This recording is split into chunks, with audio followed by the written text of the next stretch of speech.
আসসালামু আলাইকুম রহমতুল্লাহ। আজকের ভিডিওতে আমরা দেখব কিভাবে একটি বাংলা দরখাস্ত লিখবেন। বাংলা দরখাস্ত বিভিন্ন কাজে লেগে থাকে, যেমন চাকরির আবেদন করার ক্ষেত্রে বা ছুটির আবেদনের ক্ষেত্রে কাজে লাগে।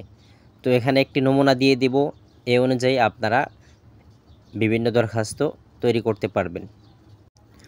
আর আরবি বা উর্দু দরখাস্ত কীভাবে লিখবেন এ সম্পর্কে আমার ভিন্ন দুটি ভিডিও রয়েছে, যেটার লিঙ্ক আমি ডিসক্রিপশন বক্সে দিয়ে দিব। যাদের প্রয়োজন সেই লিঙ্কে ক্লিক করে দেখে আসতে পারেন। ভিডিওটি শুরু করার আগে সবাইকে অনুরোধ করব আমার চ্যানেলটি সাবস্ক্রাইব করে দেওয়ার জন্য।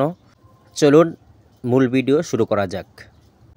স্ক্রিনে আপনারা দেখতে পাচ্ছেন একটি বাংলা দরখাস্ত। এই দরখাস্তর নমুনা অনুযায়ী আপনারা বিভিন্ন দরখাস্ত তৈরি করবেন। দরখাস্তের ভিতরে বিষয় শিক্ষক হিসাবে নিয়োগের আবেদন, এখানে এর নিচে অনেকে সালাম লেখে, আসসালামু আলাইকুম রহমতুল্লাহ। তো যদি চান তাহলে আপনি লিখতে পারেন, না লিখলেও কোনো সমস্যা নেই। দরখাস্তটি আরও ভালোভাবে দেখানোর জন্য আমি জুম করে দেখাবো, নিচ থেকে জুম হয়ে উঠবে, আপনারা খেয়াল করবেন।